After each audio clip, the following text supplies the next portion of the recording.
In the marble-clad halls of ancient Rome where emperors dined on peacock tongues and senators soaked in baths of milk and honey, there existed a darkness so profound, so insidious, that history itself has tried to bury it behind the grandeur of the Colosseum. Behind the triumphal arches and tales of conquest lay a horror woven deep into the fabric of Roman society, a systematic nightmare that consumed the lives of countless young boys, stolen from their homes, stripped of their innocence, and transformed into living possessions for the pleasure of the elite. These children became the silent victims of an empire addicted to power and indulgence. They were not laborers, they were not servants. They were children handpicked for their beauty, groomed for submission, and forced into lives of unimaginable degradation. Their stories have been buried beneath 2,000 years of silence, dismissed as uncomfortable footnotes in the glorified history of Western civilization. But their suffering was real, their humanity undeniable, and their legacy stands as a chilling reminder. Even the most celebrated empires are capable of normalizing the most monstrous of crimes. Today we draw back the velvet curtain of history to expose one of Rome's darkest, most carefully concealed practices: the enslavement and sexual exploitation of young boys as concubines in the households of emperors, senators, and wealthy patrons. This is not a tale of cultural nuance or misunderstood tradition. This is a story of power without conscience, of luxury purchased with suffering, and of a society that looked the other way while children disappeared into gilded cages. What you are about to hear may disturb you. It should, because by understanding the depths of human cruelty, we guard against its return. By remembering the forgotten, we give voice to the silenced, and by confronting the darkness of our past, we shine a light on the path to a more humane future. The year is 117 CE. Emperor Hadrian has just taken the throne. The Roman Empire now stretches from the misty hills of Britannia to the deserts of Mesopotamia. Rome stands at the height of its power, its legions undefeated, its coffers overflowing. But beneath the marble palaces of the Palatine Hill, in secluded villas across the empire, a quieter, crueler trade flourishes. A trade not in spices or gold, but in children. Welcome to the hidden world of Rome's boy concubines, a world where childhood ended at the slave market, where beauty became a curse, and where survival meant the surrender of one's very soul, the enslavement of their mothers.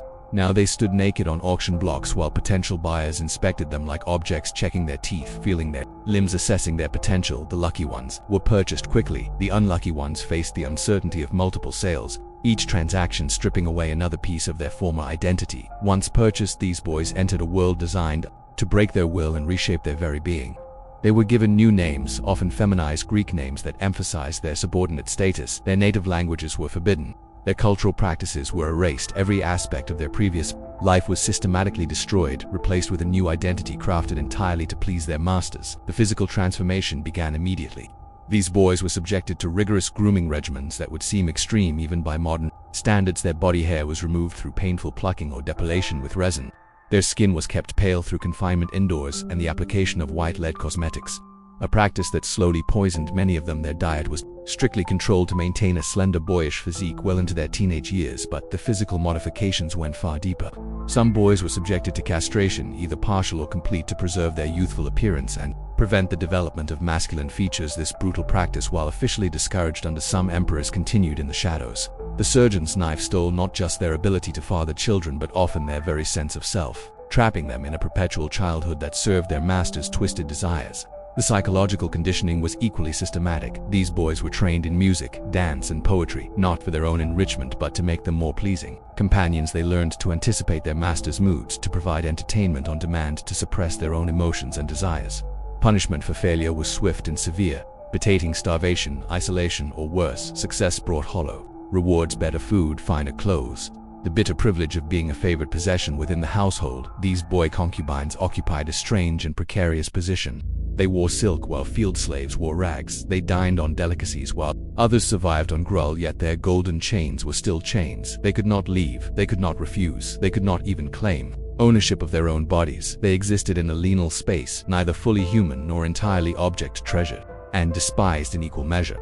The daily life of a boy concubine was a carefully choreographed performance. They would wake before dawn to begin their grooming rituals. Hours were spent on their appearance, hair arranged in elaborate styles, faces painted with cosmetics, bodies perfumed with expensive oils. They dressed in clothing that emphasized their youth and beauty: short tunics in bright colors, jewelry that marked them as valuable property, sometimes even golden collars that served as both decoration and symbol of ownership. Their days were structured around their master's pleasure. When the master entertained guests, They served wine with graceful movements learned through painful practice. They recited poetry, played the lyre, or danced while hungry eyes watched their every move. They were expected to be witty but not too clever, beautiful but not vain, available but not eager.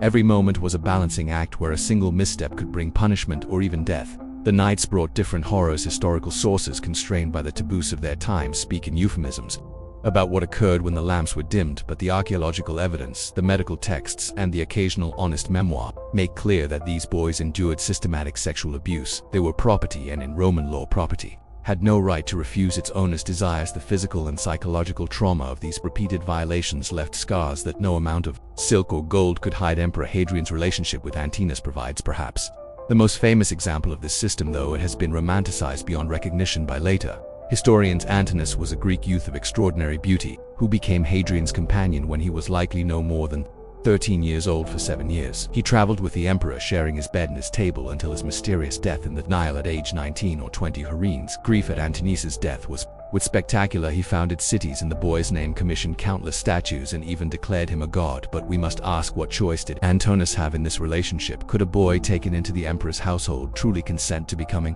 his lover? The power imbalance was absolute. To refuse the emperor meant death, to accept meant survival, but at what cost? The historical Antinous remains a cipher, his true feelings lost to time. We have Hadrian's grief but not Antinous' voice. We have statues showing his beauty but no words expressing his thoughts.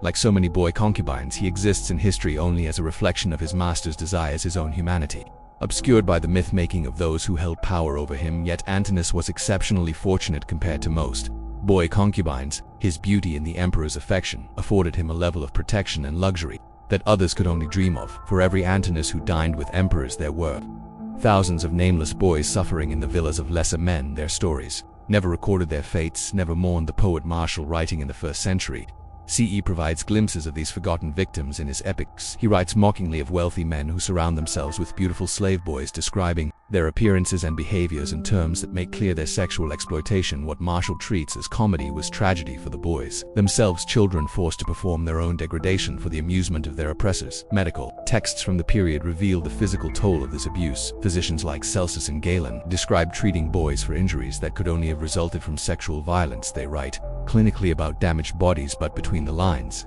we can read the human costs. These were children whose bodies were broken by adult desires, whose pain was treated as a medical curiosity rather than a moral outrage. Legal documents tell their own grim story. Wills and sales contracts list boy concubines alongside furniture and livestock. Court cases occasionally mention them in passing: a boy who ran away and was hunted down, another who was murdered by a jealous master, yet another who was discarded when he grew too old to be desirable in the eyes of Roman law. These were property disputes, not human tragedies. The practice of keeping boy concubines was not limited to the imperial palace or the homes of the ultra-wealthy.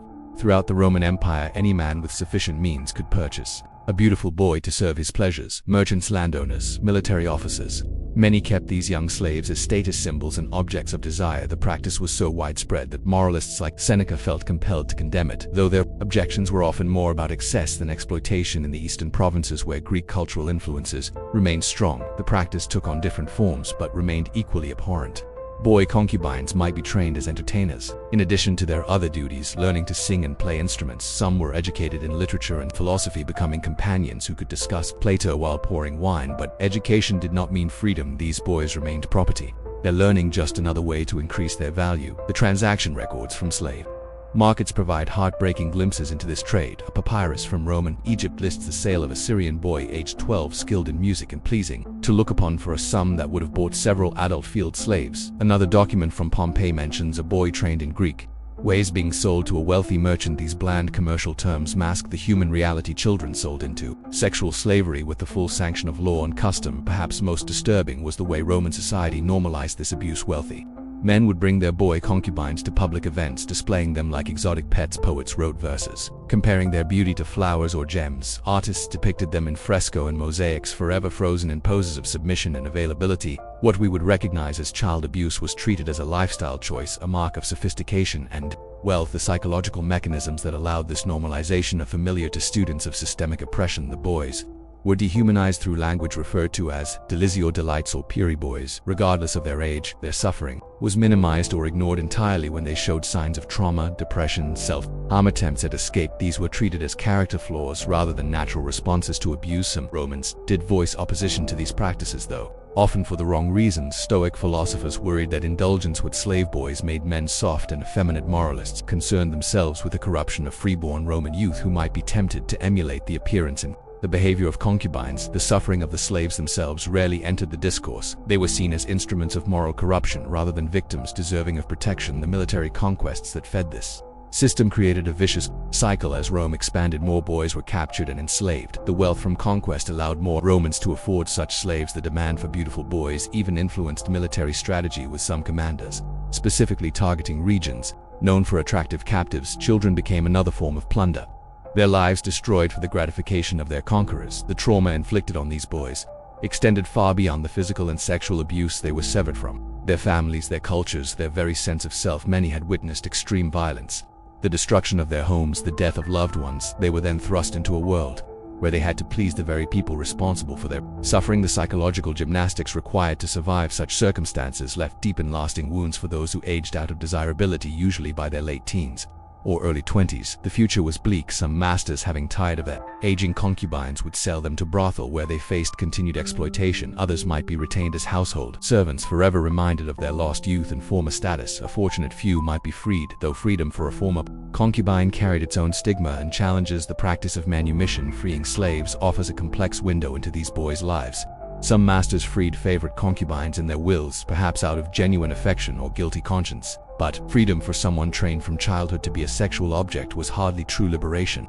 These freed men faced discrimination, limited economic opportunities, and the lasting trauma of their enslavement. Many had no skills beyond those taught for their master's pleasure. Archaeological evidence from sites across the empire provide silent testimony to these forgotten lives. Burial inscriptions occasionally mention young slaves in terms that suggest their role as concubines. Grave goods, mirrors, cosmetics, jewelry hint at lives focused on appearance and display. In Pompeii and Herculaneum, preserved by volcanic ash, we find rooms clearly designed for the housing and display of slave boys, complete with erotic artwork that leaves no doubt about their purpose. The artwork itself tells a disturbing story. Fresco depicting mythological scenes of gods pursuing beautiful youths. Zeus and Ganymede, Apollo and Hyanthus provided cultural justification for real-world abuse. These myths transformed rape into romance, predation into divine favor. Boy concubines were sometimes given names from these myths, further blurring the line between mythology and reality, between gods and the men who played God with children's lives. Medical knowledge of the time limited, as it was recognized some of the physical damage inflicted on these boys. Physicians wrote about treating anal injuries,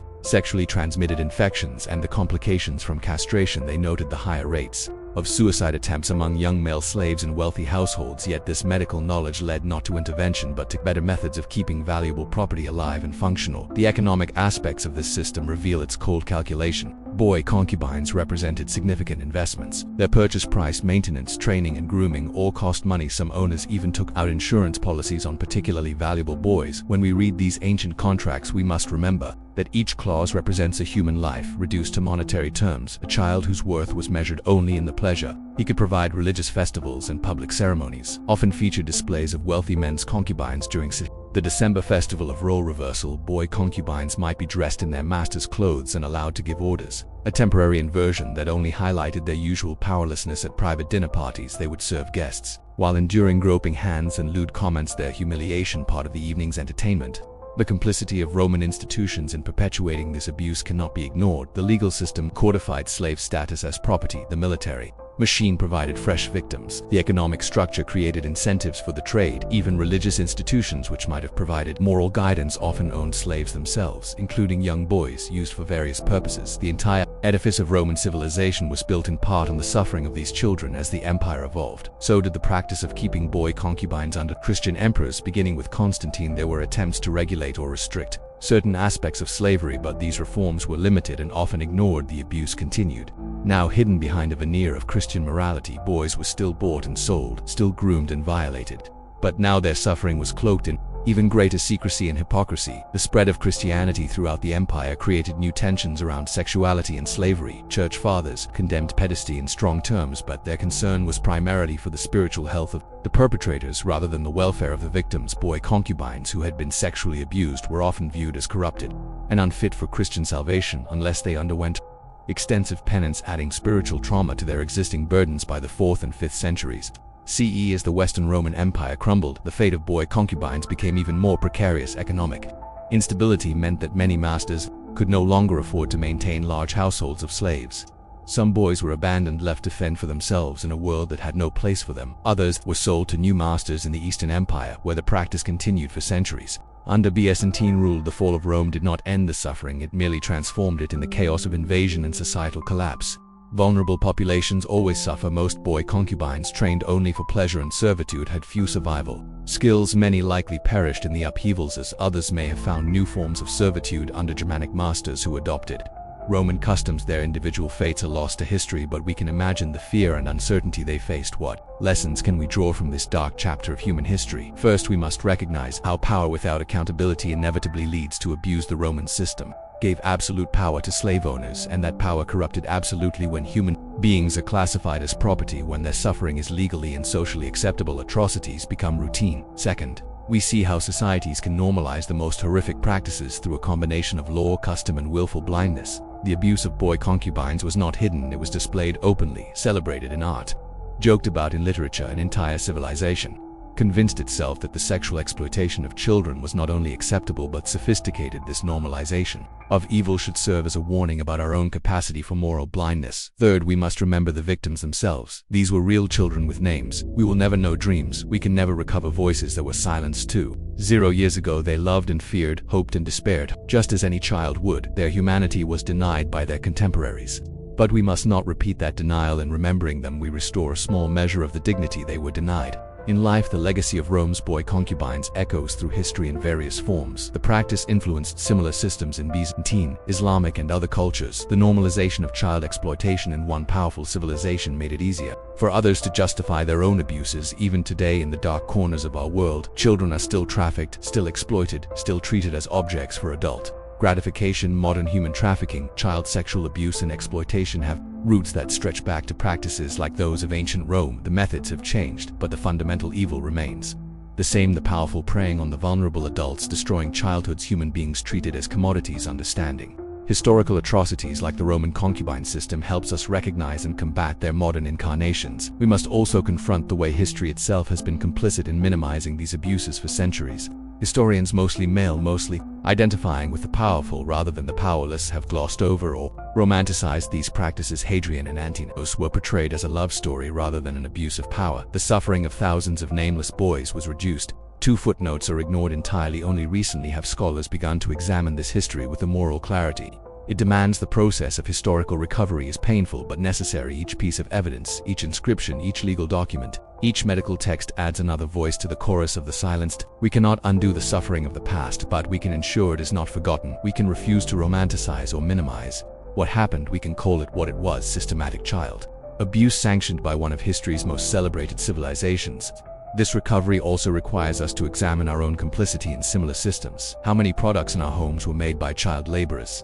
How many children in our world lack protection from exploitation? How many voices are silenced by poverty, by powerlessness, by the indifference of those who could help? The Roman elite looked away from the suffering in their midst. We must ask ourselves what suffering we choose not to see. The story of Rome's boy concubines is not just ancient history, it is a mirror held up to human nature itself. It shows us how easily civilized people can participate in barbarism when that barbarism is profitable and socially accepted. It reveals how the vulnerable have always paid the price for the pleasures of the powerful. It reminds us that progress is not inevitable, that civilizations can be technologically advanced and morally bankrupt at the same time. Yet this dark history also contains seeds of hope. There were Romans who questioned these practices, who saw the humanity in slaves, who argued for better treatment or manumission. There were boys who survived, who found ways to preserve some sense of self despite everything done to them. There were moments of kindness, of resistance, of dignity maintained against all odds. Even in the darkest systems, human resilience and compassion can survive. As we close this examination of one of history's most disturbing chapters, we must sit with our discomfort. The story of Rome's boy concubines is not easy to hear it.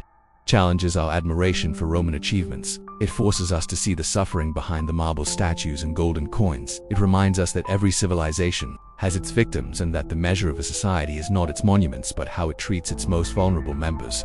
The boys whose lives we have glimpsed had no choice in their suffering. We have a choice in how we respond to their story. We can look away as their contemporaries did. We can minimize their pain, as historians have done for centuries, or we can bear witness, can carry their story forward, can ensure that their suffering was not entirely in vain. In remembering them, we commit ourselves to protecting the vulnerable in our own time. History is not just about the past. It is about how the past shapes the present and future. The systematic abuse of children in ancient Rome created ripples that spread across centuries and cultures. By understanding this dark chapter, we better equip ourselves to recognize and resist similar evils in our own time. The boys who suffered in Roman villas cannot be saved, but perhaps their story can help save others. Let their silenced voices speak through our remembrance. Let their stolen childhoods remind us of childhood's preciousness. Let their sufferings strengthen our resolve to protect the innocent. The marble halls of Rome have crumbled, its emperors are dust, but the moral lessons from its darkest practices remain urgently relevant in a world where children still suffer exploitation, where power still corrupts, where humans still treat other humans as property. The story of Rome's boy concubines is not ancient history. It is a warning, a lament, and a call to action. May we have the courage to heed **********.